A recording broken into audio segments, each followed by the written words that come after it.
Creators Game, episode 19. I'm Daya Miller. Jay Smith. Chris Vale.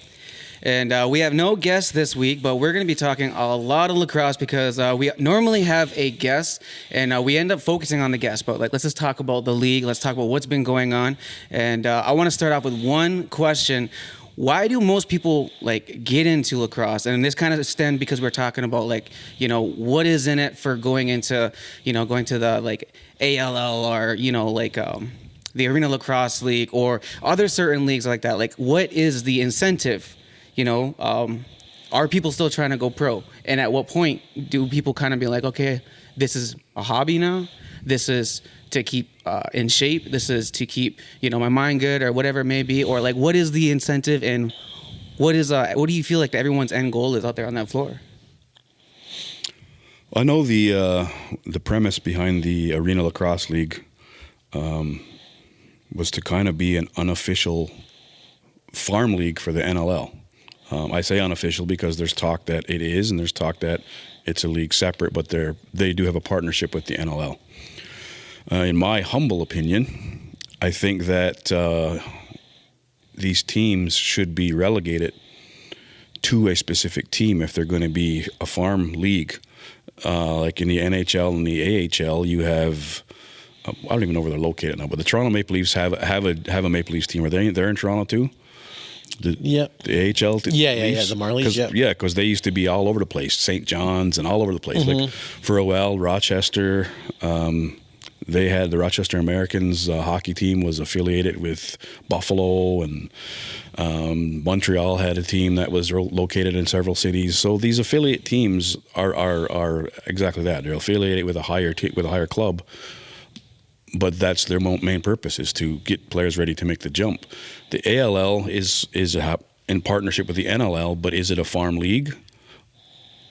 Are they just picking and choosing from whoever? Say one day Ottawa needs a couple of players. Do they take one from Whitby and one from the Snipers? Or should there be a team specifically working with Ottawa, or one team working specifically with the Toronto Rock? And so on. Now, I know there's not enough teams in the ALL to serve every team in the NLL, but there is an ALL West. There's a Arena Lacrosse League out west as well. And I know one big surprise a couple of years ago, San Diego got that young goalie, brought him down. He made a big splash. He was actually in the Mann Cup this year with Victoria. I was going to say, talking to you about how some guys, if they're driving 5 hours from the States or coming from Ottawa to play on certain teams, are they doing it because they want to make the NLL, or are they just looking to play competitive? Because that's a big commitment, and these guys are putting up money to play in the league, plus paying all their gas and travel and hotels and stuff the way here. So definitely people that love the game and dedication. But like you said, are they really trying to make this show, or are they just trying to just play competitive and keep the dream alive? But then, like you said too, it's I was watching past weekend, Oshawa Outlaws. They had a really good game versus Paris. Paris looks like they've been hurting for some players, had guys in and out the lineup. Some guys get traded or cut, picking guys up, maybe too because holiday time. But then Oshawa had Carter Page, young player from Peterborough, played MSL, played for St. Joseph's University, and he's the overtime winner, and he's a younger player who's kind of sitting on Georgia Swarm's practice squad, but then kind of getting his game time in with the league.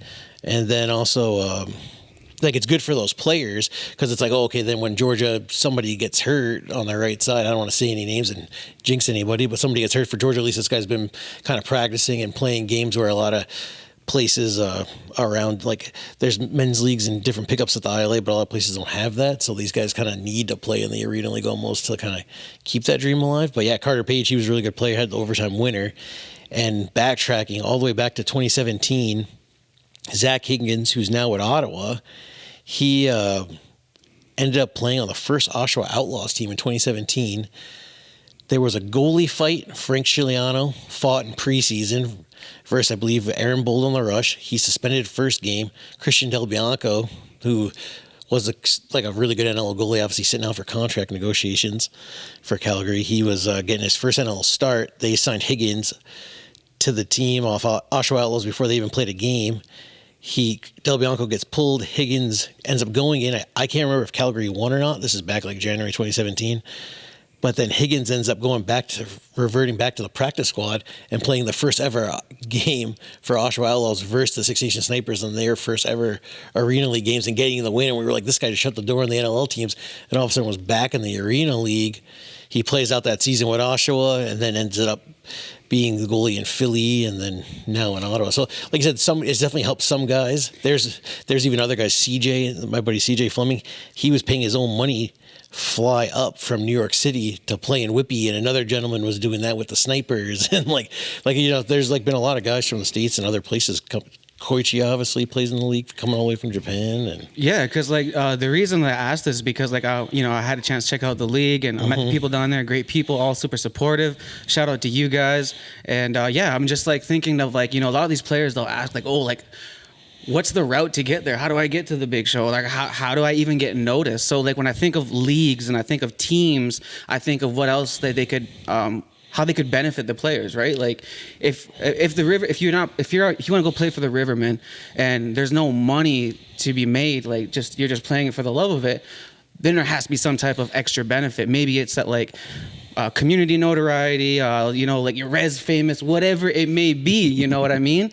And then same thing with the league. Maybe they have maybe ALL has really good media coverage. Well, that's and the thing. They're able to give you reels, and now you can go show that to other scouts or something. You know what I mean? They at least they stream those games on YouTube, the Arena Lacrosse League. So then I hear stories how the owner and GM of the Georgia Swarm, how they said he watches a lot of games. So even those guys I think he lives in South Carolina, and he's GM in Georgia Swarm and owning them. He's watching then Snipers games and then signing Dusty Hill and different guys off team. So at least hey, if you can't make it to the games, at least you can kind of go back and watch tape. Or I'm sure these guys also watch tape in the off season, kind of trying to find different guys. We were talking about too, Medeiros. Right now he's playing for Rochester. He played with you and Lane when you guys put a team in Dreamcatcher years ago, and he was on Paris, and I was like, wow, this guy's a really good player. Mm-hmm. And then all of a sudden, then cracked the line up there with Panther City and now at Rochester. So there's definitely been players that have made the jump. Well, there's the ALL has a ton of great players. Mm-hmm. Look at the fellas. Who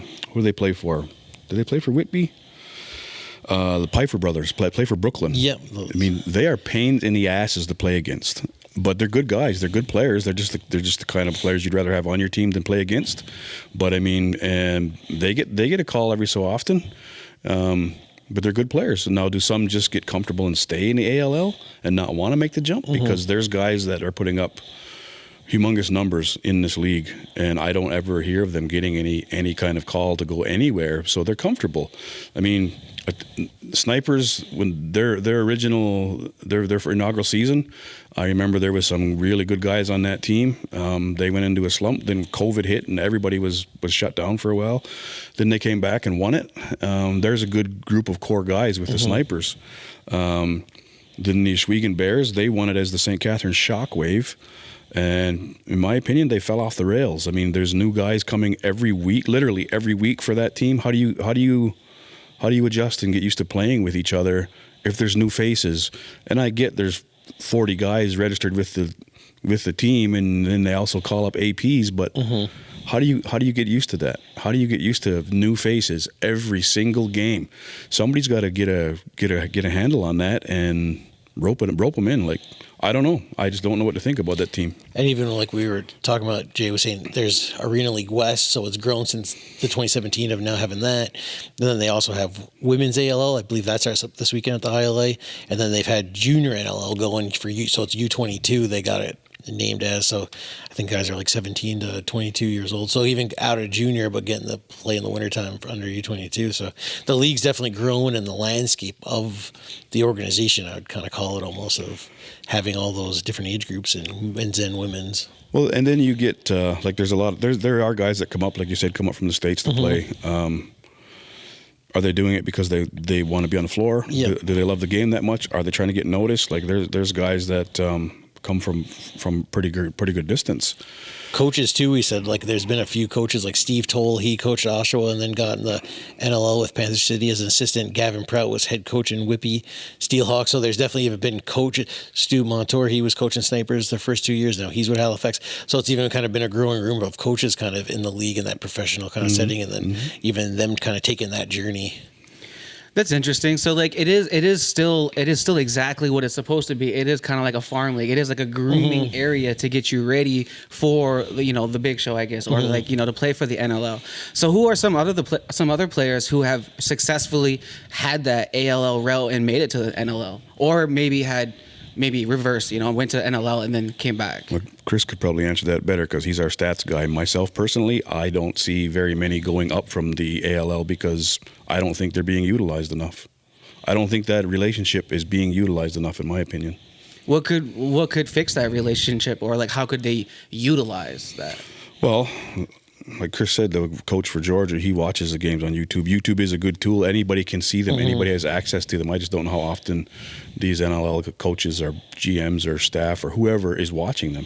And then it gets tough too because it's kind of some of these guys maybe been in NLL and played in the Arena League, but also where they already make that practice squad for NLL and then kind of get sent down where they're still NLL. I'm sure they wouldn't but playing. But then there's also been guys, Dan Lomas, he would teeter around with the Snipers when he was with Rochester, and then the one year he got released by Vancouver, he went back, played Toronto Monarchs. So it's a lot of that, a lot of bounce back, a lot of kind of maybe been in the NLL, got cut, can't go back, play Arena League, maybe score some goals, and then get kind of called back up. But same too, like Jay was saying, there's how many times in the old, even CLAX back in the day, or Arena League, you see these guys, they put up numbers and they're really good players, but how come they're not making that jump to like stick on a roster?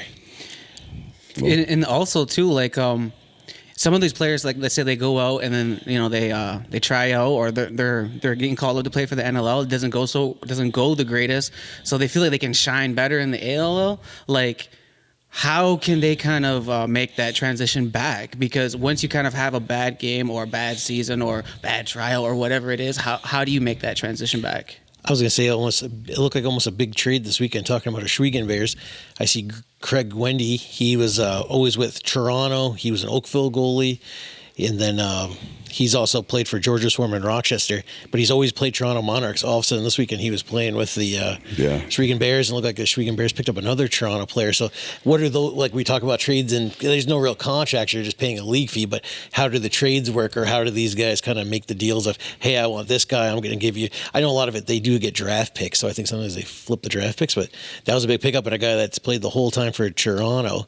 But like I said, Toronto had Sam Haynes, young goalie. He didn't make Toronto this year. Last year he was a practice squad, and then Joel Watson got cut from Vegas. So they kind of had two younger goalies and must have let Wendy kind of walk, and Bears wanted a veteran keeper.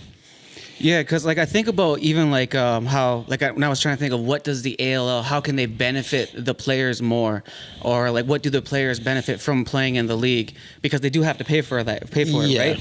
So like when I think of like let's say the Chiefs, like they're a huge team and they should be on like big platforms, on like large networks and stuff like that. However, like we're still trying to figure out our streaming stuff here on Six Nations.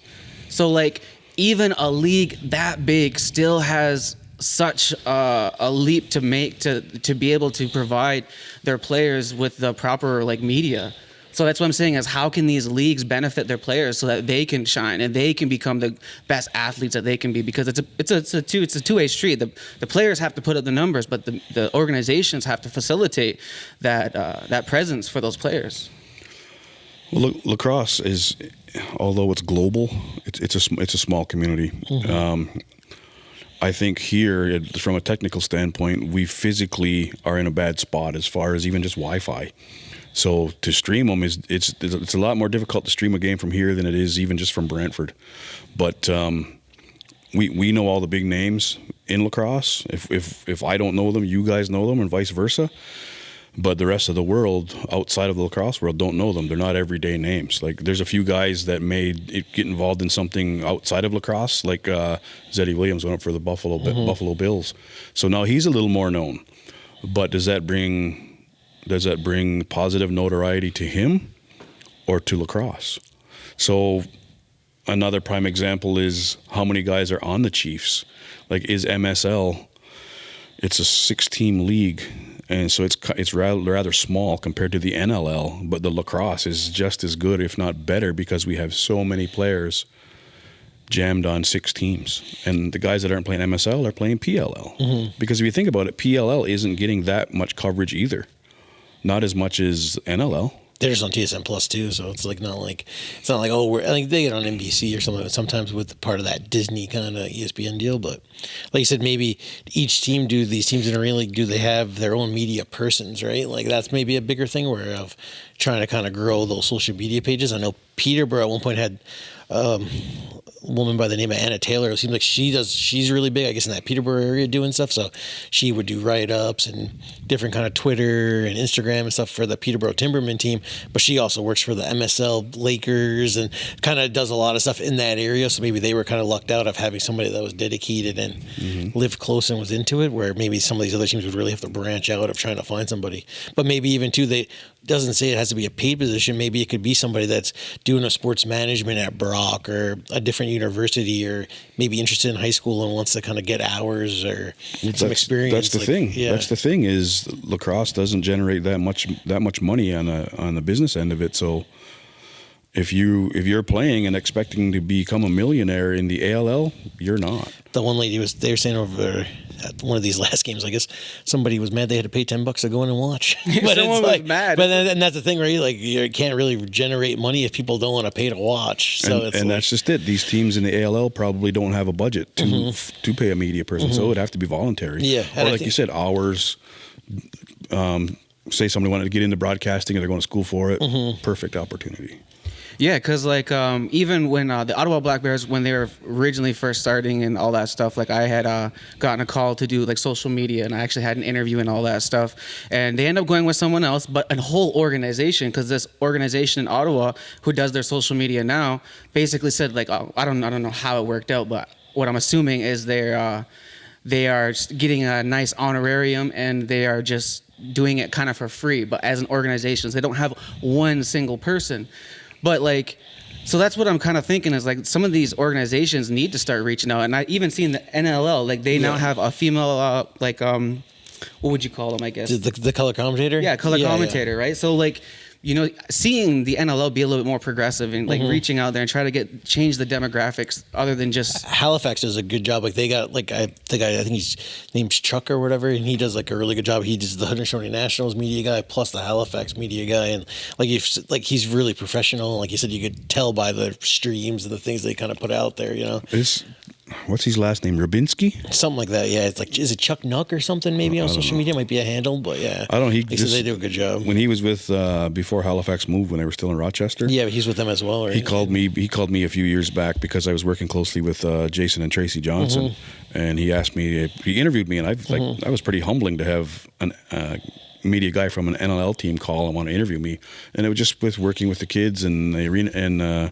with the Winter League at the ILA and working with Jason and Tracy, and it was pretty cool. But I mean, if he's still working with a team, good for him, because that was like 10 years ago. And then, like you said, getting progressive too, because then Albany they had their first women's scout. So she was like the first woman hired too for a scout was a big thing this year. But also too, like we said, when they were in between commissioners, they had the one woman. She was the interim commissioner for the NLL for those few months in between hiring, and they were saying that she was technically would have been the first woman in men's professional sports to be commissioner of a league. Oh, that's somebody put on Twitter, but they were saying how the NLL didn't really promote that. You know, they kind of dropped the ball there where they were, because they were talking about Jenner. Somebody had put on Twitter about their public relations person dropped the ball. Yeah, they could have really missed out on. Hey, you know, NFL and NBA, all these leagues, but hey, NLL had it first, but like you said, that's the problem. A lot of lacrosse shoots itself in the foot and they don't capitalize on that kind of stuff. Yeah, like that's when I like, so I watched the games over the just a couple days ago, whatever it was. Yeah, because this is going to be coming out on New Year's. So New Year to everyone out there. This is coming out on New Year's, even though it's filmed a couple days before. But yeah, I was watching the games, and that's what I look at. I look at the fans. I look at the angles of the camera. I look at how they're interacting with like the whole environment of the arena. And I think the ones who did the best job, of course, is the Bandits. Halifax, Buffalo, and somewhere else was supposed to be sold out crowds this weekend. I can't remember who the third was. Maybe Colorado. I don't think it was Colorado, but no, Colorado was up there though. Yeah, they were like a Sunday game for Georgia, but like but they were saying a lot of sold out games where that doesn't really happen a lot. And then it was good too for the organizations to kind of promote that beforehand. Hey, we're sold out. We have this many. People. Probably the worst kept secret in Buffalo, other than the Bills, the Bandits outsell the Sabres every game. And like you said too, like when one of the hockey podcasts was promoting how terrible the Sabres are, and hopefully the Bills win, so Buffalo gets a championship. Ian McKay was like, "Hey, we're the 2-time champions, and come out to a game when you guys are in town next to Ryan Whitney and stuff." Yeah. And then one of the other NL players had to write on there on Twitter, humble brag, huh? But people, like you said, people forget, right? They had parades and even Colorado when Mammoth, when they had when the Avalanche won and they won and they're all owned by the same guy, they had a float, and a handful of those Mammoth players got to kind of go down the block with the Avalanche a few summers ago. So kind of even those cross promotions of these teams are, like you said, Ottawa supposedly does a good job where they're just in partnership with the Senators, but I guess that the Senators organization has a lot of part of selling tickets and helping with the cross promotion of putting Ottawa Black Bears in because that was one thing I thought years ago, but I guess they weren't MLS or whatever. The Maple Leafs or whatever, the Rock, because you figure you're in the Scotiabank, and they even had the soccer team up there, and they got the Argonauts up there, and I'm like, oh, how come they don't have the Rock? They even play out of here, but they weren't owned by those people. They're owned by Dalek. Yeah. So like they didn't really care or want to promote them at all in the area. Well, I think we're, to my knowledge, and I'm probably wrong on this, but we're the only community to have a lacrosse parade. Yeah. Yeah. And twice it was for U11, right? Yeah. So, or U9, U11 too. So. Well, I remember the one year, was it at the fair when we had the President's Cup? They just had an athletes parade, and we had the President's Cup, and back then it was the Legends Cup. Now it's the whatever cup for Senior C. But we had those two lacrosse teams, and then we were in a parade again a couple of years later. Mm-hmm. But I'm the only community that I know of that has consistently had lacrosse parades, and rightfully so. We're the center of the lacrosse universe. I don't care what anybody says. And like you said too, even kind of like looking at like I was looking at Peterborough had about 15 guys right now in the NLL. I was bored and I was looking at rosters, but some of them are like this guy don't stop. Like technically, maybe they aren't like they're Curve Lake, or maybe they're a different lake field. So they're not technically all. But that's like their center where they played and stuff, and I'm like, nobody really cares about some of the what I mean? Like, oh, you're from Peterborough, that's where you kind of played more or less, right? Like, but here, right, everybody's from Six Nations for the most part, right? When they actually says it, so yeah, it says Ashwaubenon or Six Nations, but it's the same place, so it's all. Yeah. Then there's the oddball. It's like, no, I'm not from Six Nations, from Hagersville. Yeah. What? I'm on the other side. I'm from New Credit, something like that. Well, like you said too, maybe when you'll remember one time on one of these guys' rosters, like every player was from here, but maybe because that guy was born in Brantford, it said Brantford or Schweigen, or like you said, some random guy that said Hagersville, but it's like maybe that because it's a home address, right? But it's not really. Someone just puts on them from first line. That's well, the ILA mailing address is Hagersville. So when you go on swarmitup.com, now for rosters like for Zed Williams and stuff, it doesn't say he's from Irvine, New York. It says he's from Cattaraugus Reservation.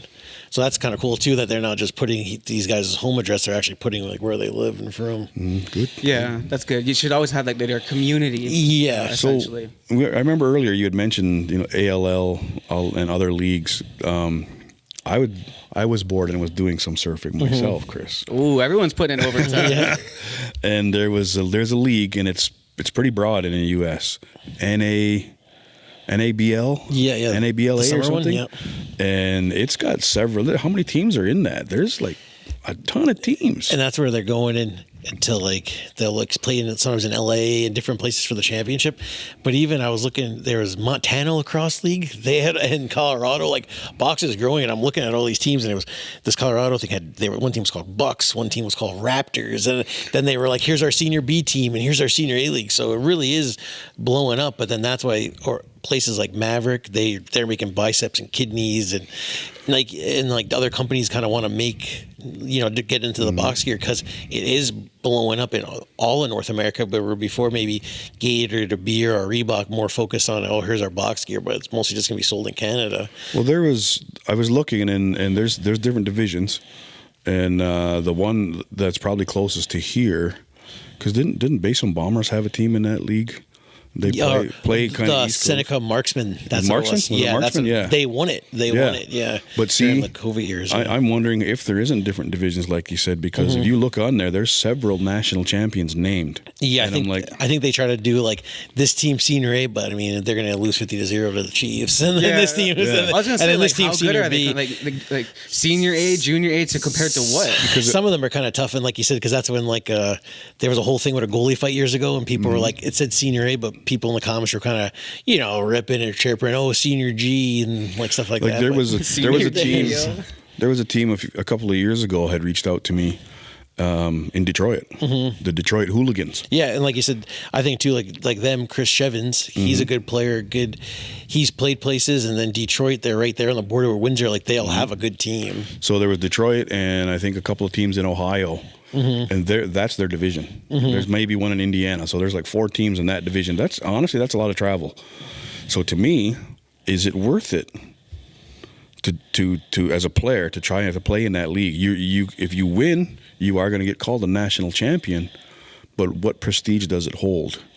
It's kind of like the guys that left here and went and played in the 1-year league in the PBLA. It was called a professional league, but was there prestige in that? I had the one buddy, he was just traveling and playing in the Can-Am League for the Rochester team at the time, and then the one summer he was thinking of going to play for Onondaga, and then he was like, work and money and stuff, I'm just going to stay. He went and played in that league with another buddy, I think in the Massachusetts League, but he's like, instead of driving a couple hours, he's just driving an hour. He played in that league, and then nobody gave him a call for the NL, and then the next year he went and was like, I'm going back, and he ended up making the trip and playing for Onondaga, and then I think New England gave him a call that year, so it was kind of, it's fun and everything like that, and it's local. At least they're trying to get real box, at least, So, I don't know if anybody's watching from that NABLA or whatever it's called. I emailed for information on the league. The Six Nations put a team in that league, and we traveled down and just. That's why I emailed to see what it would take to get a team. I don't know whether it would be feasible to put a team here, but I at least want to find out. Because I think too, like you can play it, like it's not really as like you can play Olay and play that kind of. At the time, 1,000. So a good team in that league, I don't know how far they went or if they lost the championship. Thousand Island Spirits, it's in like the Watertown, New York area. They pretty much took like one of those whole Aquasesne senior B teams. And then they had the Tyler Hill from Crooked Arrows, Orbs Edwards, and like a whole bunch of guys, and just kind of, I don't know if they paid or not, but like they just had all those guys play for that team, so they had to be a pretty legit team in that league where all these players are just trying to learn, and then these guys are actually playing. But I seen the Montana Lacrosse League, they stream, so we may have to Twitch them on live. And there was fights. There was like fights Montana in these leagues. Lacrosse Yeah. Well, Yellowstone and Lacrosse. Bo I love Henlock. Yellowstone. No. You don't like Yellowstone? Dude. I feel like you would live that life. Dude, I did. I had the beard and the Carhartt coat and the hat and the boots and. I think you're just jealous that you're still not living that life. You can't watch. Here's flashbacks. Here's what irks me. 25, 30 years ago, when I lived that life, it was frowned upon. I ended up in jail all the time. Nowadays, everybody's like, "Oh my goodness, look how tough Rip is." Rip nothing. See, I'm telling you, flashbacks. You're having, and you're just. Anyhow, It's got you boiling. I can tell. You're like, fucking Rip. yeah, Rip. If you're watching, don't play lacrosse because I'll own you. But Bo Henhock played for a Colorado team a few years back, like probably 5 years back or more, and he had a blast. They gave him a job. He was working out there, moved out there, but I don't know how he did. Talked to him when he was home the 1 year, and he was just like, "Come on down and coach. We got nobody in that league that knows how to coach." And I can't even remember if he went back, but I didn't bother going because, a lot of these teams aren't going to give a person any type of dollars to relocate. So, again, just to be curious, I emailed that league and asked for information because they're supposed to have a meeting on January 19th about entering the league. So if anybody's watching from that league, check your spam. And also that Can-Am League. I'm telling you, you guys need a team and new credit. It would be lit. You can play out of Mississauga. But speaking of Mississauga, what has everyone been feeling about the Toronto Rock playing out of there? Is the feeling different? And what's you guys' thoughts on the Toronto Rock and your boy Rose? It felt like they still had a decent crowd there this week. I know it is a smaller arena, so maybe they can't sell those same amount of tickets, but it makes it feel. But it seems like it's still a good amount of people from around here and stuff. How many people are in that arena? I don't know. It looks like it's maybe pretty small. like 7,000. I know it's pretty small. They said though, and then because I think the Raptors G League team plays out of there, but the OLA. Well, I'm saying it's smaller for smaller than the Hamilton one and stuff like that. Like, well, the only time I was ever at a Toronto Rock game was courtesy of the old Rochester Nighthawks. So that's the only reason why I went, because I got tickets from the Nighthawks. I feel hate coming. I've never been to a Rock game otherwise. I was never at a game in Hamilton. Certainly not going to Mississauga. I'm not going to pay the kind of money that it costs to get in to go watch Rose choke all the time. And there it is. And there it is. I do know Dowick and the Rock, they gave back to what Smile Zone like 2 years ago, and Dowick came down and talked to Shregan there and stuff like that. But like I said, the goals for, goals against, they haven't let up the same amount of goals, but they haven't scored the most, right? Like Dowick's son, the owner's son, he's doing pretty good. I guess he had a hat trick the other night, and I believe he's leading the team in goals. And they talked about his confidence and coming off of playing for Austria at the World Games and kind of being their main player. But they're definitely dealing with a lot of injuries. I mean, no Challen Rogers, TD Erland. Let's Schreiber. talk about that confidence. Toronto Rock is 0-4 right now. Mm-hmm. Well, confidence playing wise, but like you said, it's not a good year. I think they're having their worst start since like 2008 or 9 or something. Now, is that what's your team? What's your favorite team? I don't even know. I don't even really have a favorite team. You don't have a anymore. favorite team? No. No? What about you? I follow certain players. If I had somebody put a gun to my head and said pick a team, maybe I'd say Halifax right now. Well, there's Halifax, locally owned, and I got some guys on there that I'm close to, but I got family on Georgia, and then you get. Like we got Skibbs on the Toronto Rock. I mean, I would watch them to watch him just because I love the kid. We got guys playing for Albany. Bandits, too. Yeah, Bandits. We got community. We're a community. We root for everybody, right? Yeah. Larson and Ron John in Ottawa. Like those are good guys. I've been able to be on the bench with a lot of those guys, and it's very humbling to see, because I'm like, you guys are the vessel. You got there, you're on your own. It was nothing to do with me. Who's having the best, like, of the hometown players that you just named, who's having the best season this far?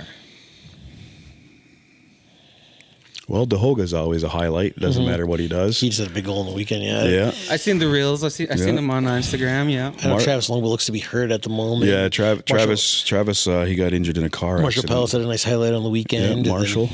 The goalie, like Dougie's still doing. Yeah. Brendan Bunbury. He's doing good. Yeah, Georgia's doing really good this year, and he's been a catalyst of that. So yeah. So there's to me, then you can't forget Warren. You can't forget Dougie. You can't. Bo Hunter. He's always a silent one on Halifax. Randy scored a couple of nice goals on the weekend. Like, so, I mean, to pick one, it's hard.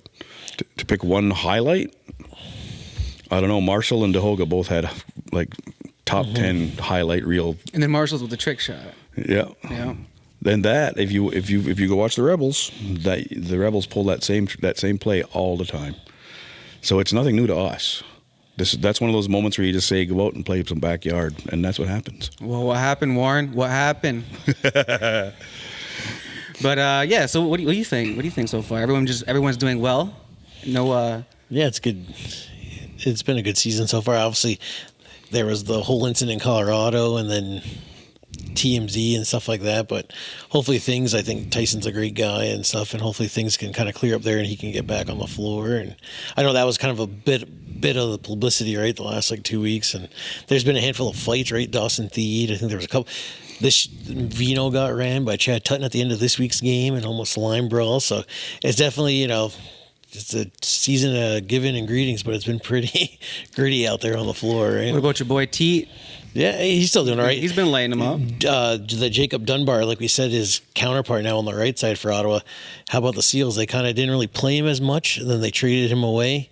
And then this guy's having a breakout season, and they could have had him and had a younger player, right? They have kind of some older guys in Ben McIntosh and Rob Hellier, but I think they let a good player walk there. The Seals are going to help them for years to come. Yeah, that's a future investment right there. It's like, get me wrong, those other guys that are a little older, they're good for a year or two here and there, but. And what happened there? Why did I know? Like Pat Merrill, like you said, it could be kind of a buddy league. The NLL. This guy's from this town, and this guy's from this town. So Peterborough guy Pat Merrill, he picks up Zach Deacon, a transition guy from Orangeville, and gives away a BC guy. So I don't know, is he living in Market? I wonder if he's like flying in from BC every weekend. Like we said, these guys, they're taking some long treks here on these flights and. Well, half the guys flying to Halifax, right? Yeah. So it is possible, right? Yeah. He can be flying, coast to coast. Yeah, not many are moving to these places unless they are like far away. Like guys that are moved. There's a few guys that did relocate to like San Diego and Fort Worth, Texas, and Georgia for that matter. But for the most part, everybody's flying out. Like I think Max Wilson, Victoria guy, I think he lives in Halifax for at least the season. But they got him, going to schools and selling tickets, and kind of looks like he works for the team as well, kind of throughout the week. So where that makes kind of sense. But like you said, a lot of teams aren't really. What was it? It was. I'm trying to think of one of these. They were talking about one of these teams before they folded. I can't remember what I was watching. They went from like living in like it must have been the Boston Blazers. That's what it was. Ryan Dilks talking about how Boston, they lived in this nice district of Boston. Then they were living on the outskirts. The next thing you know, they were flying in, and then the team folded. So it was like from each year, kind of things got cheaper, and then next thing you know, the Boston Blazers were gone. I don't know. It seems to me it'd be cheaper to pay rent for 3 or 4 guys than fly them in every day. Yeah. Like, you definitely get pricey. Yeah, I think I asked when I was asking how does it work for the players? Like I think I asked Lyndon this. I was like, did they have like a house for you or something like that? Because that's what I would think. You could just rent a house and have like 4 dudes live in it. Like it's a lot cheaper. Like The Rock, they're kind of known. They have that with Burlington. They have a few, like Rose and a handful of guys live in a house. But Minnesota used to have that back in the day. Or you hear old stories of the Arizona Sting. I guess when Arizona had a team, guys would live down there. And obviously to Arizona, everybody's probably say, yeah, we'll go down there, right? But it's hot. Yeah. But it seems like it's almost less and less that guys do that. I think in Georgia they used to. I don't know if they still do. In Vegas, a few guys like the Curse brother and a couple guys I think go out there at least for the season, but they'll end up working for the team too and doing some kind of side work for them. Yeah, running camps and stuff like that. Like you said, going to schools. And so I'm not sure, but somebody had told me at one point that very early when Randy was with Georgia that he actually worked at a high school out there. I think I remember hearing that too. I don't know how long ago or if it actually happened, but I mean that's a good example of getting younger players. Hey, come and stay right here. We'll give you a place to live. Yeah, you work for the team. Like even like Robert Hope, like this guy. They were different guys were talking about like. We're living in Colorado or places you want to move to. Like some guys like Dylan Ward and different guys will almost kind of meet a girl and kind of live in Market there. But some of these guys talk about too, they had to grow up and different things of kind of, hey, I can't really do this anymore. And then they'll end up kind of moving back home and getting a 9 to 5 and kind of wife and kids, where then that younger player ends up kind of moving into that house and ends up kind of living in it. You hear a lot of NHL guys doing that too, right? Yeah. Like how many Sidney Crosby's prime example, all the young guys who are living in Pittsburgh that don't have family, he has them over at Christmas time. 100%. Yeah, I think like Connor Bedard live at somebody's house and different other guys. Like, yeah. So one of the things that was like the big topic in the NLL was Tyson Bell and what happened there. Now, talked to Tyson, and this was a while back. He said he would come on the show. Hopefully he still will. So we're going to be nice. But let's just talk about that situation. What do we know? How do we feel about it? It seemed like, too, they had a party zone for Colorado. So their kind of bar party zone was right next to those guys is kind of coming off the field for the away team. Where this weekend I kind of seen a picture, and it looked like they kind of actually put a bigger barrier up to kind of separate that. And, I mean, things happen and stuff like that. It was unfortunate. And like I said, I'm sure he'll serve his suspension, but he's a guy, he gives back to the community, and he coaches his after hours lacrosse, and he's, he does a lot of stuff for different, like, especially kids and fans, and gives stuff away, and he'll sign autographs all day. So, like, he is a really good person, a really good ambassador for the game. I think, it was a tough look, but I think he'll bounce back and things will get good again. What that video doesn't show is if there's like a party area in that arena, why is it so close to the away team's entrance to the floor? And too little, too late now. If they put bigger barriers up, they shouldn't have had them that close in the first place. Because, like you said too, of what was said in kind of those fans of kind of how they ran over there, and we see this, and it's just like, kudos to Halifax and stuff of it could have gotten more out of hand, right? Like more players could have jumped, like Jake Withers and different coaches pulled guys away and they all went in, where it could have been a bigger Malice in the Palace, or on our test, Steven Jackson running up into the stands and beating guys up, like things happen. Or I just seen a video of a Panthers guy. It happens, right? These guys are yelling at people. I just seen Falcons. They were coming off the field yesterday at Washington Commanders, and the guy's chirping them, filming, and the D-end on Falcon smacked his phone away. Like, it does happen, Well, and what was said to Tyson? Mm-hmm. It had to be something outrageous, or something was done. I'm sure that kind of boiled. I'm sure it was a tough loss, and then something was said. I'm hearing that, I don't know what was said, but I'm hearing that it was pretty derogatory, and it was about a family member to Tyson, and because that is, he's gotten criminally charged, so let that play out. But knowing Tyson as a person, I've talked to him several times, and that was way out of character. So there must have been a lot of buttons pushed, and unfortunately, this is what's had to happen. Whatever the consequences are, I don't know. And just going to like the code of, like a Raptors game last night, they talk about code of conduct as fans, and you can't be saying stuff even to the players, and everything's like So what were how derogatory were those fans to what were they were saying to them? Yeah, because again, like basketball is a great. Another situation that we can use is like how when people be like, "Oh, shut up and dribble." It's like, well, what did they say to him? And like you can't just like, even if you're a spectator, you can't just be like saying like crazy stuff and not expecting a response. And you see videos of guys being like, F your girlfriend, or F this, and stuff like that. And then like Russell Westbrook and those guys get mad, or Jamal Murray, they were like, I think you're dumb to say stuff like that at an NBA game, because there's nothing between the court and you. Yeah, and that's as a fan.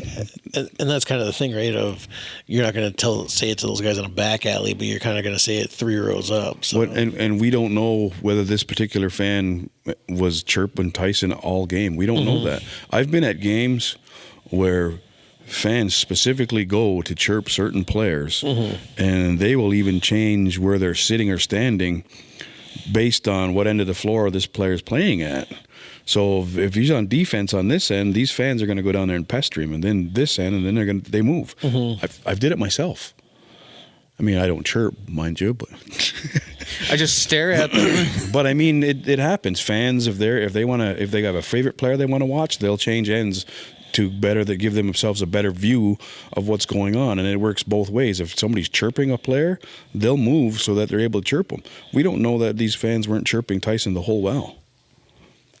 So, like, what do you think that so how can we make sure nothing like this happens again? What can the league do to protect the players? And then what should the players do? What should the players ask from the league to say that, yeah, because like let's say like this guy's been antagonizing him the whole game or whatever, right? And he has to put up with it the whole game, and it's affecting his game. At what point after the game can you go up to the league and be like, hey, can you do something about this? It's actually like at this point, it's like this guy's like threatening me, and or whatever the guy's saying. It'd probably be more like the in arena and kind of like if they got to take care of it. But like you said, just better security, or not having like fans that close to the entranceway like that, and especially fans that are all kind of liquored up, right? If they're in the party zone, I'm sure they've been drinking. So, well, you can't really do much or say much about fans saying anything. Yeah, but I mean, that's a good point. Entrance and exit to and from the floor for teams, there has to be more security there in every arena.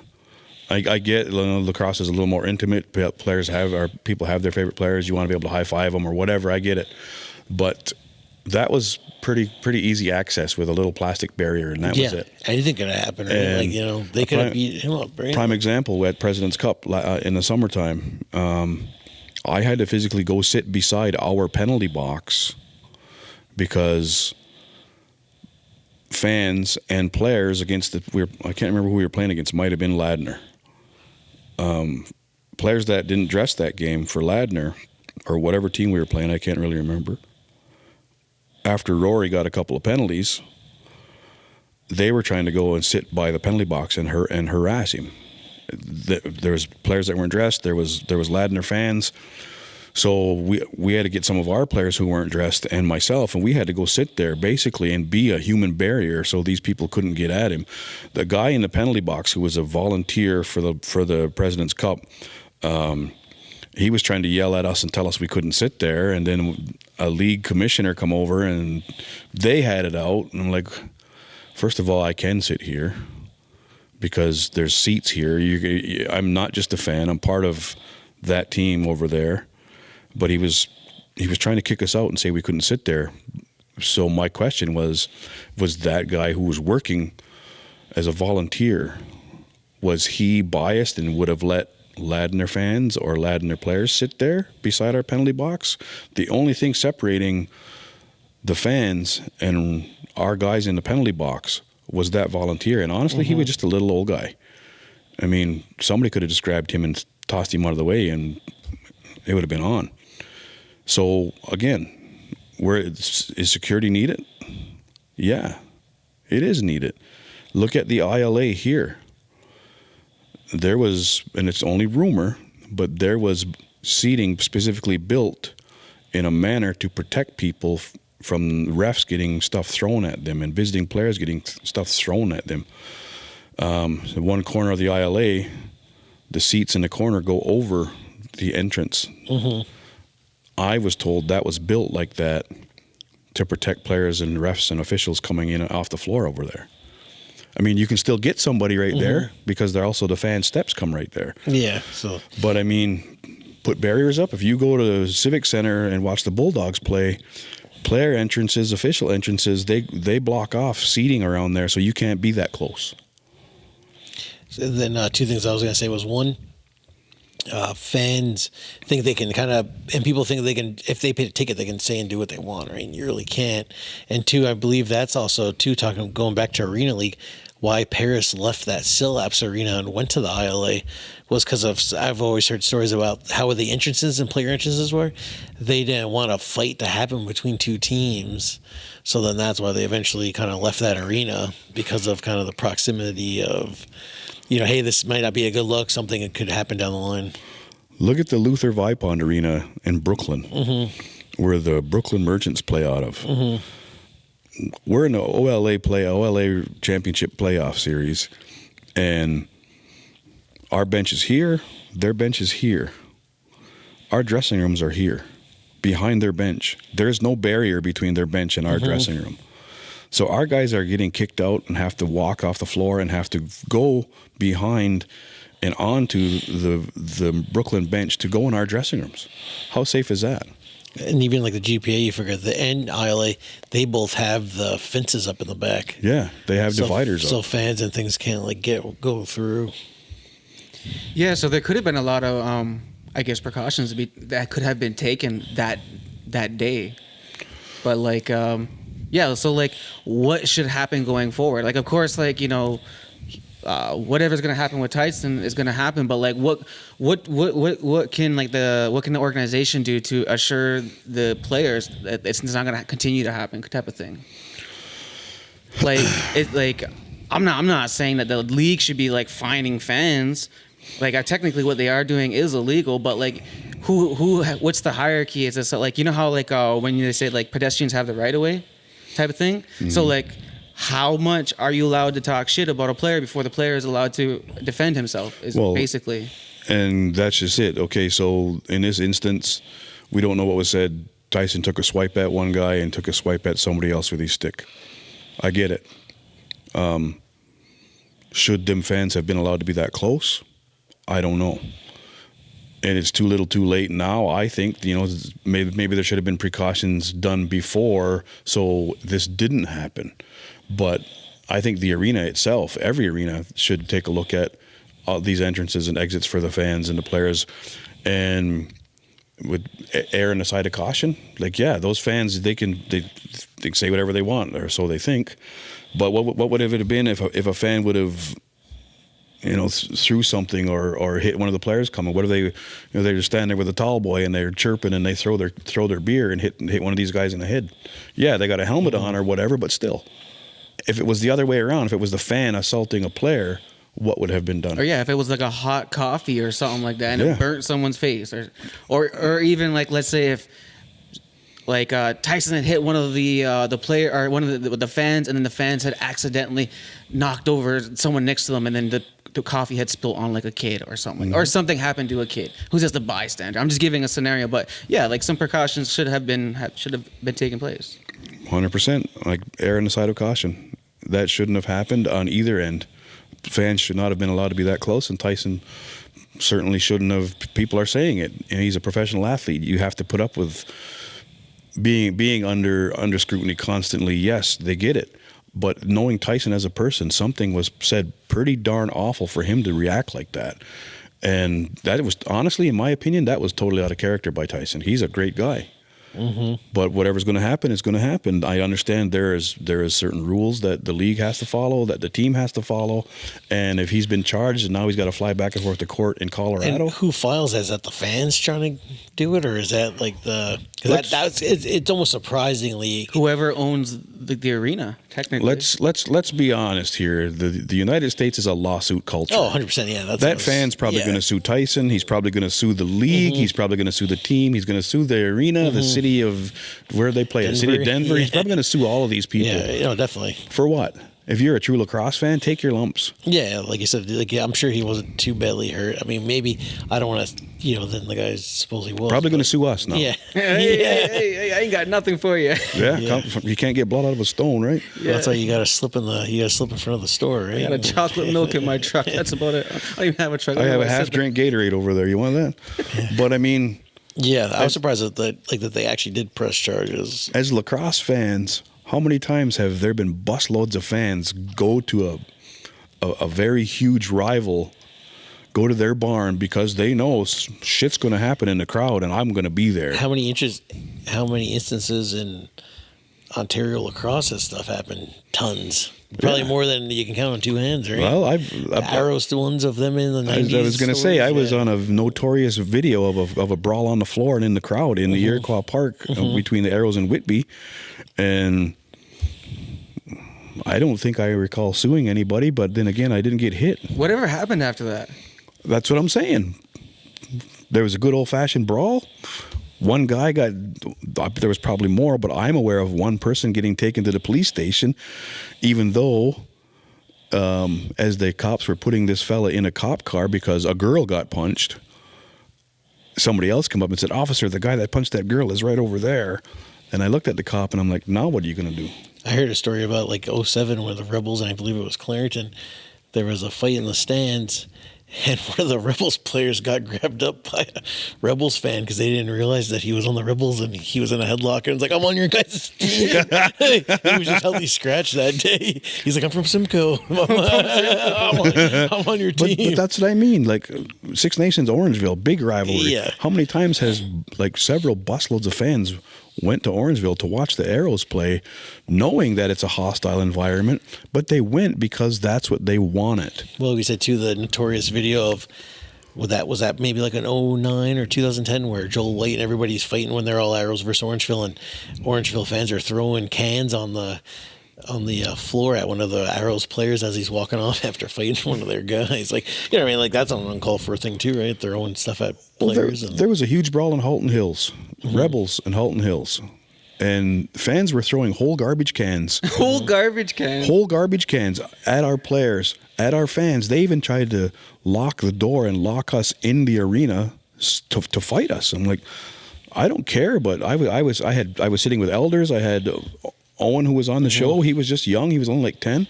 So my first thing was protect my son and protect these elders that are sitting here with me. And there was guys throwing whole garbage cans at the fans.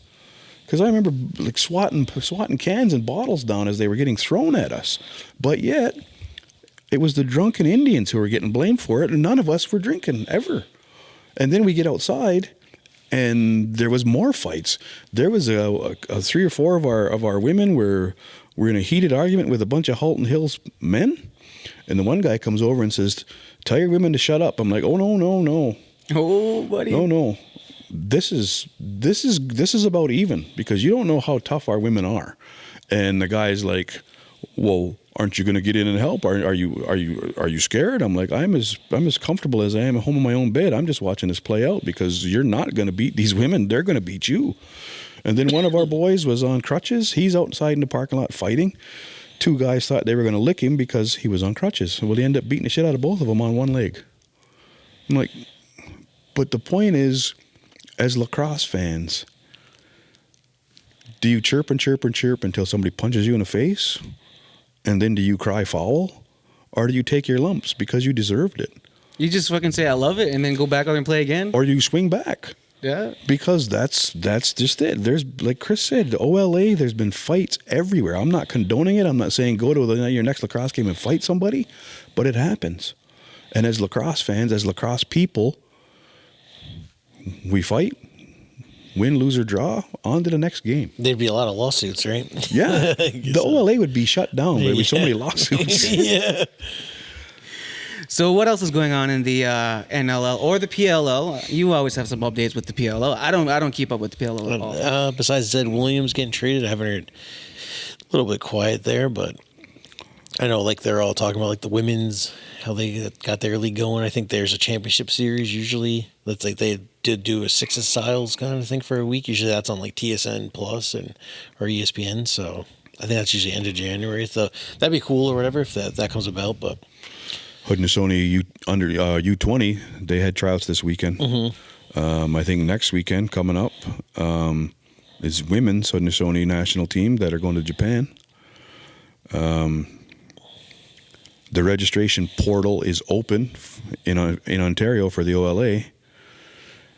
I see that Stealth, Rebels, and Arrows are all having one big trial. That's cool. Yeah, that like is. and like I said, that's the first time really because like Orangeville's C to B to A. I've heard a rumor that is Brantford. I don't know if they're staying in Brantford. Brantford Junior C. Well, they're affiliated with Hamilton. Yeah, Hamilton is affiliated with Burlington. So last year, those 3 had tryouts together. Brantford Junior C team was they're highly competitive. They won it one year. They've only been around for a few years. They actually won the Meridian Cup or whatever the hell the championship's called. They won it once. Good for them. Great, great organization. If they're going to move, I'd hate to see them move, but at the same time, people don't understand what it costs to run a team. If they did, I was here in Burlington just to kind of, they said to have that more, maybe get those Oakville guys. Like I know you were going to coach Oakville Junior C right before COVID, and then they didn't come back after kind of COVID casualty, right? Yeah, I was given the head coach position, and we were at, because they had a couple of junior teams practicing together as well. So I was out there at the track watching Troy Cordingley run a junior A practice, and anybody that didn't make it was going to be on the C team. So I was out there, and then like within a couple of days of that, COVID shut down the world. So that was some things too I was talking about, like even how you just said how a lot of these organizations, let's say maybe even a Burlington and stuff, hey, we're going to send if your first year, we'll kind of send you right to B, unless you're maybe incredible, but like, like, hey, we'll send you right to C or B and get you, whereas maybe some of these teams around here will kind of do that, right? Maybe instead of signing that kid as Arrows where he's not ready, maybe they'll put him in C or B and kind of get him some playing time. And how many kids have, Johnny Paulus, prime example, didn't make junior B, but made junior A. There might be kids that are, they're a diamond in the rough going out for the stealth and are good enough, have the raw talent to make the jump to junior A.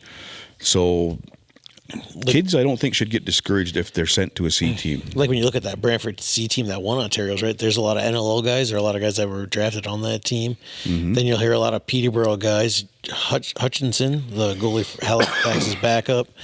Rob Hope, Hogarth. Like there was a handful of those guys. I guess Oakville Junior C, Ryan Smith, who's on Rochester. So he played 1 year Junior C, and Marshall Palace obviously did for Six Nations. Yeah, I right? coached Marshall there. The younger, I can't remember their names now. There's a couple of brothers play for Oakville. It'll come to me. In the Jungle C, right? As The they jungle, call that's it. what Right? they call that league, the Yeah, because jungle, like a prime example, like Hogarth, I guess his thing was he's from Peterborough Lakefield, and it's like, oh, if I don't make Colton Armstrong, he was somebody that just played Junior C. Well, he never played. I don't think. The Q brothers. Oh, Andrew Q and Alex Q. Yeah. The younger one played Junior C in Oakville, and he was the threat. And his dad coached him, and his dad and I get along pretty good because those boys used to come to the ILA in the winter and play winter ball. And so I got to know them pretty good, and of course I had to chirp him hard, but but that's the nature of the beast. But yeah, Junior C, a lot of kids get so devastated if they don't make an A or a B and they get sent to a C team. But that's where you're going to hone your skills. Definitely, yeah. They called it the Jungle C, but it was gritty, tough lacrosse, and that's where you learned a lot of things. How many people do you think there'll be, or how many players will be out, do you think, for, the Stells, Rebels, Arrows, that one big tryout? Well, every year, these teams B and A both have players that are away at school. Some of them can make the tryouts, some of them can't. So obviously, many teams, even in Senior B, we have spots that we kind of have available for guys that are coming back from school, because we know that they're coming in shape. We know that they were on the team the year before or whatever. So there are spots that are kind of left open for players that are away at school. I would expect there to be a super turnout for these three teams, just because a lot of these players that want to get better are going to be coached and instructed by Junior A coaches. And I fully plan to be there to see who's graduating for next year. I think, too, they're expecting a lot because of the fact that they are doing it by, like, your year. It's not everybody at once. They're kind of splitting it up better. It's not going to be that first-year guy versus the fifth-year player. So, yeah, sometimes you get, when you do that and have three teams on the floor, you get 100 guys out there or more. That's what confusing. I was thinking. Is there going to be too many out there that it's going to be hard to stand out type of but thing? I think they split it good, so it's going to be like your year and kind of, so like just to kind of hopefully so there is less. But like Jay said too, if you don't come out to this one, I'm sure if you show up in May after school and you're really good, they're going to take you. So yeah, there's a lot of factors that come in, like, and every team's recruiting. I got my eye on a couple of guys that are junior now that I know are going to be aging out in the next 2 years. So I already got my eye on them for senior in a couple of years.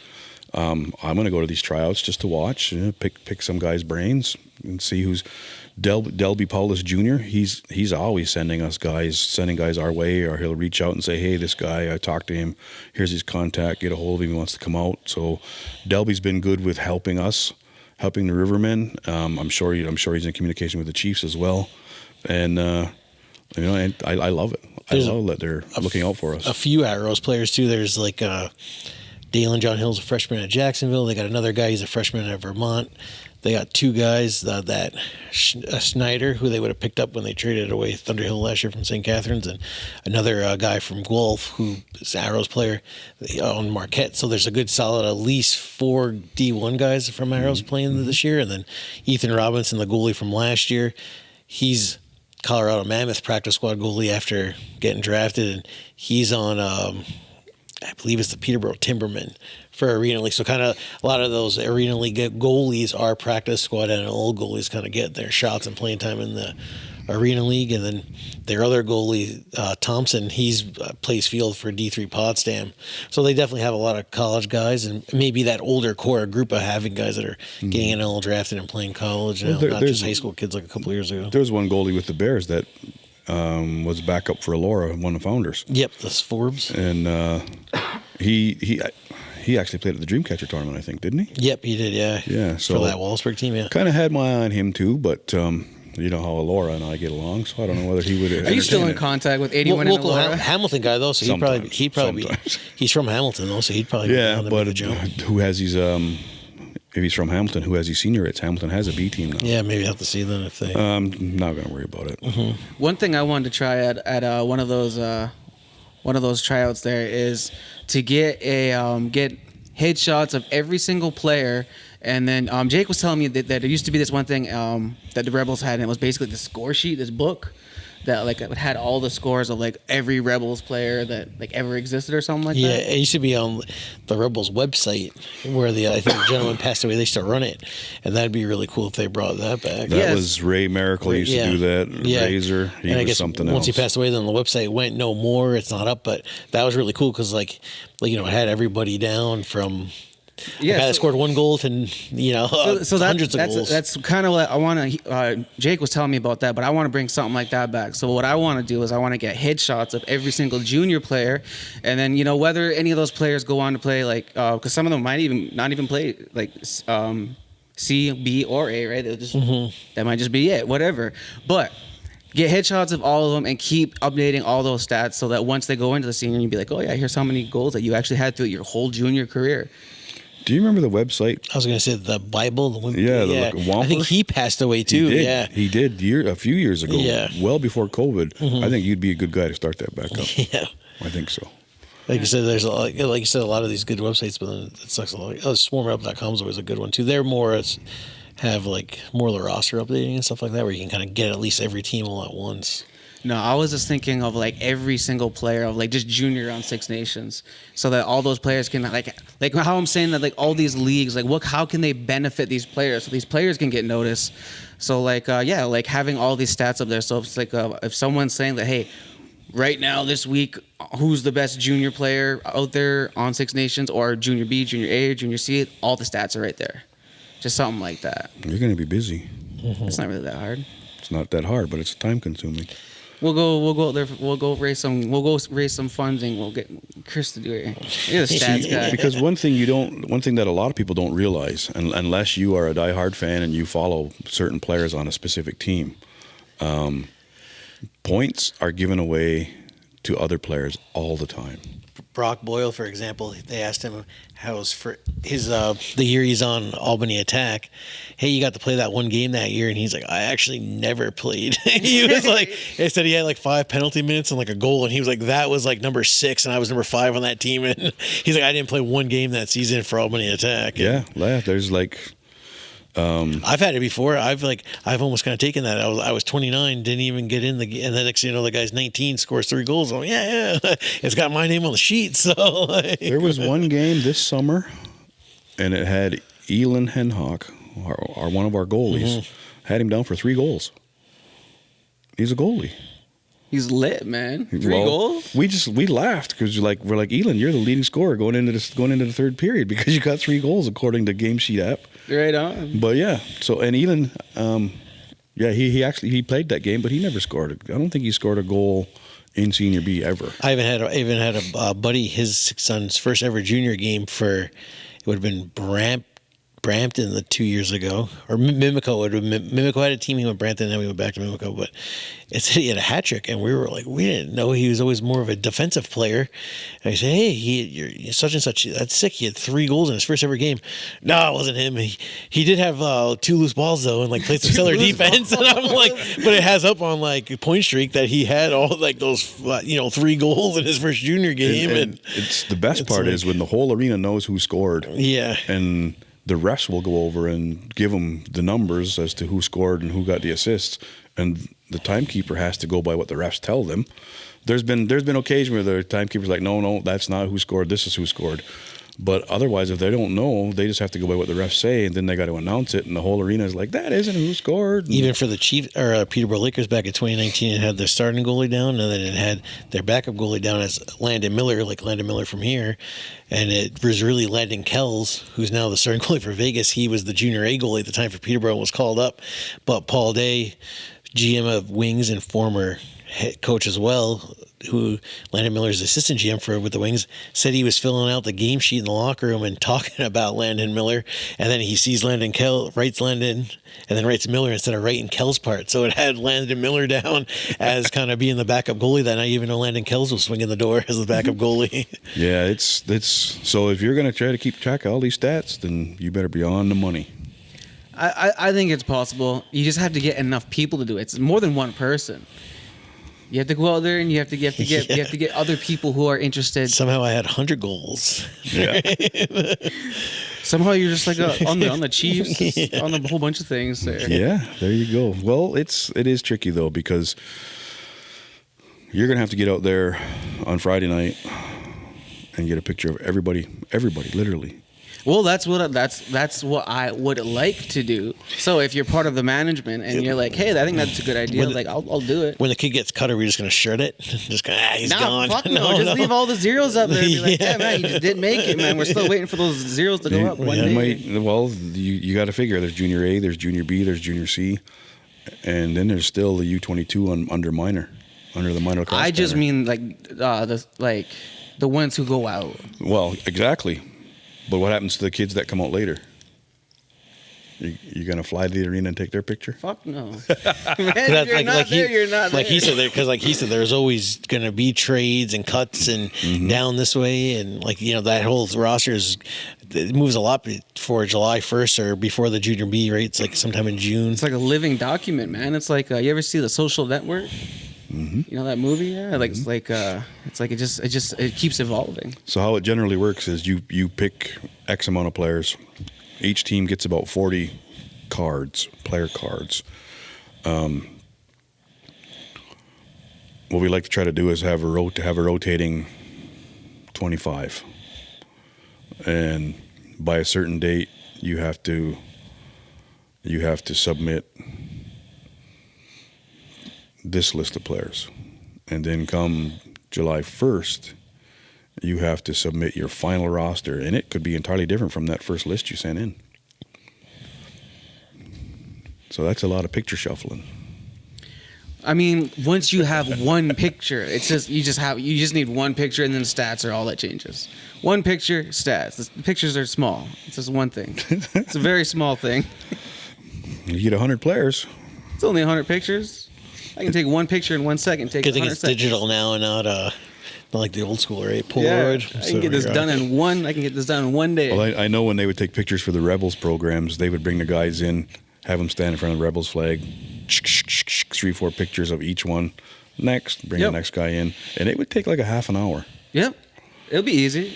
Only about half an hour. One thing too, the Arrows haven't done in a while. Obviously, they haven't been winning as much, but the full player kind of pictures right up in the stands. Like, you like by the... Were those pictures like Brendan Bombray's like 9 foot tall? yeah. Those kind of by the gym and everything like that. Like maybe this year if they go far, maybe they'll do those again with the different players. Or would they bring back the jersey shirts too? Maybe. Different guys. Like I've seen Brendan Montour on a few Arrows ones with from back in the day with his number and name on them. And those would probably be worth a lot of money. Yeah. Oh, heck, who has those? I don't want to say his name. John. I'll just say John. Yeah, don't need anybody breaking in his house to steal him. Yeah, shout out to John. John J. We'll call him. Yeah, there you go. I seen him get Brendan Montour to sign it at that time, and Montour was pumped. He's like, "Oh, I remember these, and I have a whole bunch of them." Yeah, those are good. Those would probably worth a lot of money. Yeah. So, quick update. I know last time I had spoke about CJ, the kid in Tennessee. I was communicating with his father, and I had said I would make CJ GM for a day at least. CJ, through his father, messaged me back, and his first move as a GM, he's re-signing Rory Smith, and is definitely 100% wants to make sure Thunder Hill comes back from St. Catharines. Nice. Thunder's gonna come back from St. He can come back, right? Or how does that? Yeah. How does that? He's done, that's junior. He's done junior. Okay, I was gonna say, how's that negotiation go? Because again, I don't understand that part. Well, there's no negotiation. He's senior is a non-residential league, so I can send you the link. You could register and sign up for tryouts for every senior. Ain't nobody want to team. sign me, man. But that's the thing, though. You could sign up. You could register and click on every team to try out for, and say 2 or 3 teams wanted to sign you. It'd be up to you to pick which one you were going to go with. I should just do it, just see who. And then you're considered a registered senior B player with that team. Down the line, if you get let go, then you're free to go wherever. If other teams want you, then so be it. But once you sign with a team, then you're their property. So I mean, if we signed you as a 5th string goalie, Oh, wait. Fifth string, is it? Now you're a Rivermen property. If the Grand River Warriors want you, then I'm going to need some bucks for you. You never know. They were hurting a bit this year, suiting up different players. So. No, I belong to the creator. Hey, Rivermen were in a bind this year. We had to dress Denton Miller as a backup goalie. You could have swung the door and wore the GoPro the whole time. Yeah. We had to sign Wayne Hill. President Wayne Hill, he was still registered as a player as well. He had to suit up one game and play as a backup goalie. Oh, he played goalie too? Yeah. Right on. Here's the thing. We were playing against Ennismore, and they had Hutchie in net, and Hutchie's backup in Halifax to Wayne's brother Warren. Well, Wayne had Warren's gear on. So we scared the shit out of Ennismore because they thought it was Warren Hill coming out from the Halifax Thunderbirds. Imagine that, though, eh? Yeah, and Wayne went out there and purposely warmed up like Warren, had the same movements, same stretches, everything. Threw him right off their game. And then he stood on the bench and Elon shut her down. Right on. Yeah. That's pretty funny, though.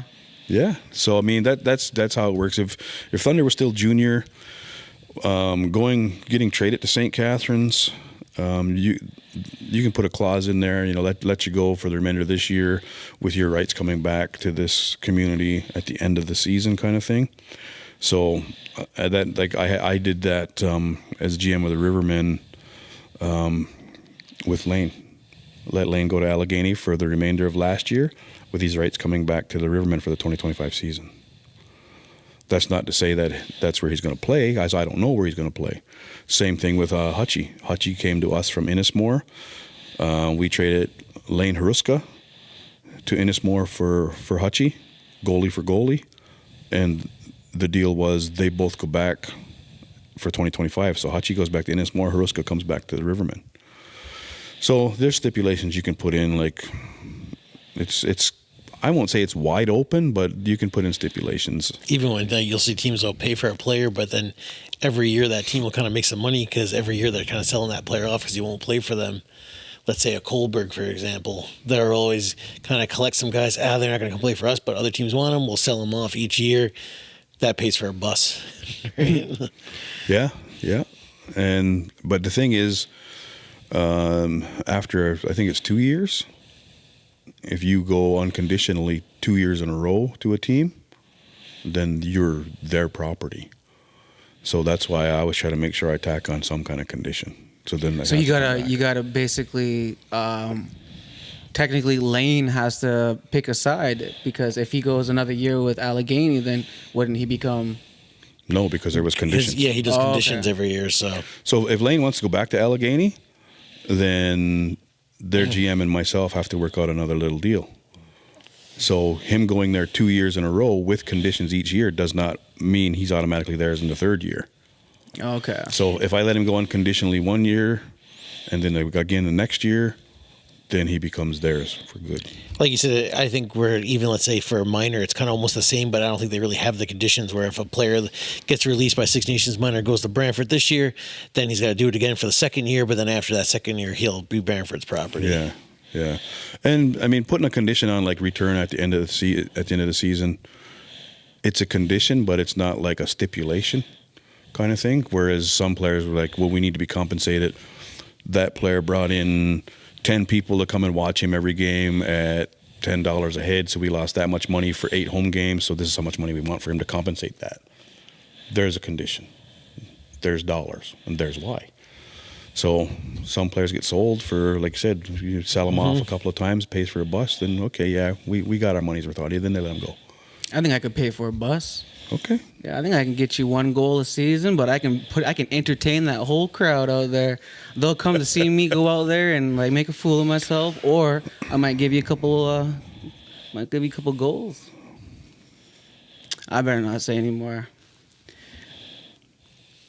I don't know. One of those teams will have to take their pick. You better pick which team you're going to go out for. Again, none of them want me. That's why we don't put the junior teams up there. It's over age. Me and Chris are going to start that new credit team.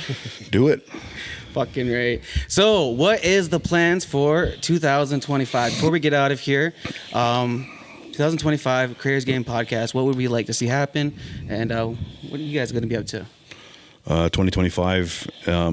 for the 2025 season's already off to a decent start for me. My phone's already been blowing up because we got D1 guys that are reaching out. We got guys that are with Halifax on their practice roster or who have been let go or whatever. I don't really know the conditions on that going on there.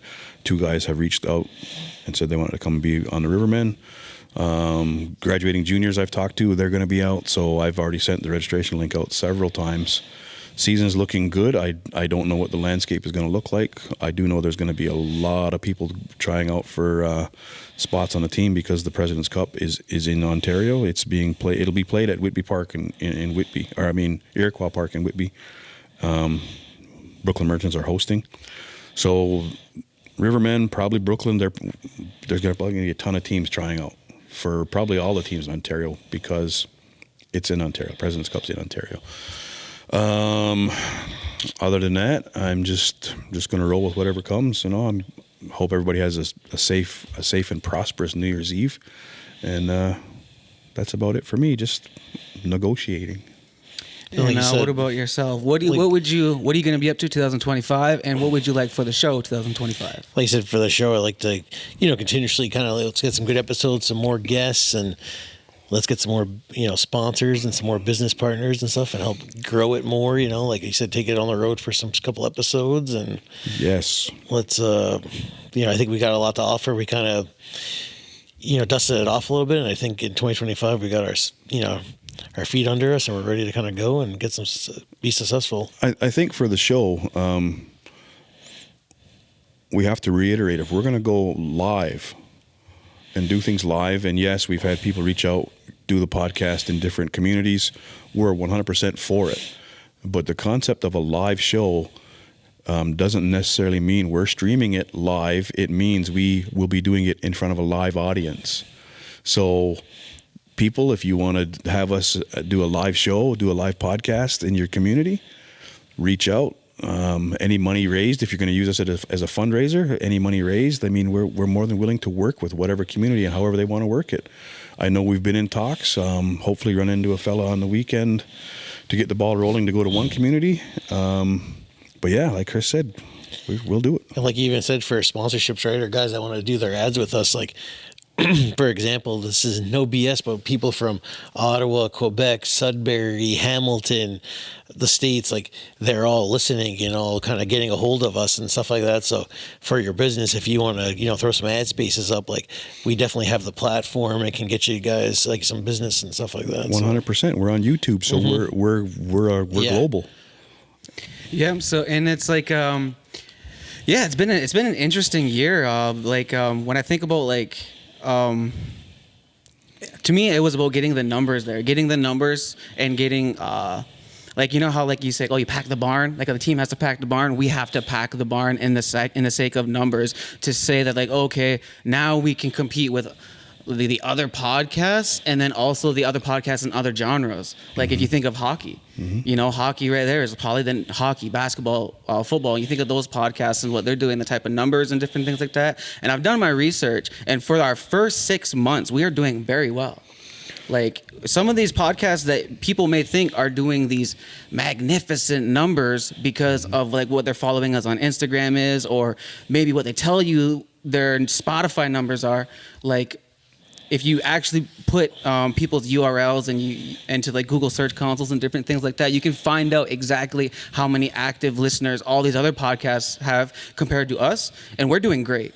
Just listening to NBA radio earlier, Brian Scalabrine and Frank Isola were talking about podcasts, and they had a whole thing about Jeff Teat's basketball podcast, and then Brian Scalabrine talked about being on the Julian Edmond podcast and doing different things in clips. And they were like, clips are a big part of and I think we have some of the best clips out there, right? And a lot of people even see our clips too. So, and then they'll tell us. So I got a notification today. Your reel has been viewed 200 times today. Mm-hmm. And that was at 4:00. Yeah, and Frank Isola, he's a veteran media guy, and so him kind of saying a lot of it is those clips. And I'm like, hey, we got like 16,000. I know, but that was just my reel. Yeah, okay. You guys are obviously a little more popular than I am. What are you talking about? It's the same reel. Yeah. But here's the other thing too. Last night I fell asleep when I'm watching the couch and being like Al Bundy. And I looked at my phone before I was going to bed, and there was a fella. He plays professional hockey. I'd have to get my phone and look at his name, not off the top of my head. He requested to follow me. I'm like, who is this guy? Click on his file. He's got like 45,000 followers. So obviously this dude has probably seen the pod. That's where he knows us from, knows me from, knows you guys from, whatever. Of course, this guy's world famous. If he's got that many followers, of course I'm going to accept it. And then when I was on the West Coast again, people coming up, hey, great podcast. Like we were at the Man Cup, people coming up to us from Brock University. Hey, you guys are great. Our whole team watches it, stuff like that. So yes, if somebody wants to advertise, we're seeing coast to coast. And like Daya says, right, don't be afraid to hit the follow button and the like button, and just those engagements, right, help us out in the long run. Yeah. Yeah, and then even some of the interesting ones who I've thought was like, some of the players who are like, hey, I would really love if you would come to our community, and I just so happen to know, and then the list goes on of how many people within their community they know. All these lacrosse people know a lot of the business owners. So a lot of the business owners are now reaching out and stuff like that. I think like Aquasasne Casino would be like another option, and then Seneca Casino. Like my aunt works at Seneca Casino, and some of the people there know about the show. So it's a total realistic thing to be like, hey, you're having a banquet. It has something to do with lacrosse. You need some culture, some representation, We can facilitate, and then we can like have all these players. We can start bringing all this talent from Six Nations to all these other communities. Well, there's another podcast guy. The guy looks like he's based in Western New York, Buffalo area. He reached out and asked if I would go on their podcast. I'm like, sure, just give me a date, because they want more of a cultural input. Yeah. So that's a prime example right there. And it's only going to grow the game, and it's only going to grow us, and that's what we want. Like you said, too, like with the basketball and even like the hockey, right there, spin chicklets, misses the curfews. A lot of the NBA players, their big thing, right? Paul George, FT, Dennis Haslam, Jalen Brunson, Josh Hart. A lot of those guys have that podcast where lacrosse, there is a few, I don't want to self-promote and name all the lacrosse podcasts, but there is a decent amount, but still it's a market that we're kind of, exploring and kind of spearheading this thing, right? Yeah, and then like even, what was it? Dane and Josh. Yeah, they have so you have players who are now becoming more vocal, and they've had the podcast for a while. Yeah, I know different too with us is we're blessed with this nice studio here, so it's not a lot of just Zoom calling over the computer where it's a personal thing, right? And you come here, we interview you personally, and you kind of get to experience it all.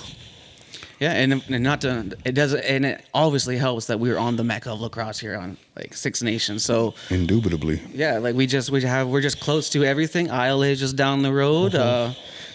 You're at the ILA like every day. So talking to Reno Lacrosse League, I was trying to tag him, Chris Atwood. He's one of the mainstays of the Reno Lacrosse League. Guy puts up numbers, and you had shared he was the guy with the fresh shoes on in the picture. So he was styling, obviously Dale likes shoes, and Chris Atwood, he's always matching and ready to roll. Style. I feel that like have you seen I think just today Dane posted something. I think he had the Kobe Grinches on. Yeah, so see that? I bet you he got paid for that too, product placement. I don't know. He might have just spent the paycheck on it. I don't know. Though. You got a free pair of shoes. I thought it was cool though, because you see a lot of the NBA guys wearing them. I noticed that too. I was like, oh, that's pretty cool. He's wearing them. That's what I'm trying to do. I'm trying to get some deals for Nike. Going back to Chris though, he's it doesn't matter what team he plays for. He always makes sure his shoes are matching. His one pant leg or whatever the hell you sleeve, whatever you call it, it's got to match. And everything's got to match. I tease him. He's a great player. He's a good guy, but I tease the hell out of him when I see him. But he's like, we should get him on the show. I know he's had quite the journey. He's had his cup of coffee in the show too, and he'd be a great guy to have on the show. If you know him and his brothers, polar opposites, every one of them. Like Chris and Craig. Craig Atwood, stellar defenseman, I think very overlooked. But he's the type of player that would want to get on the floor and kill the type of player that Chris is. Matter of fact, Chris don't like playing against Craig. And then Mike and Matt, both great lacrosse minds, were both great players. And like Mike's a draw man, probably one of the better draw men. Again, I think overlooked, but will also throw the goalie pads on and actually went in net for CLAC. So I think it was with the Ironmen. Yeah, I think he's even played in the NLL for a little bit too, and Sting and everything as a goalie. And yeah, but he started out as a player. And then Matt is a genius.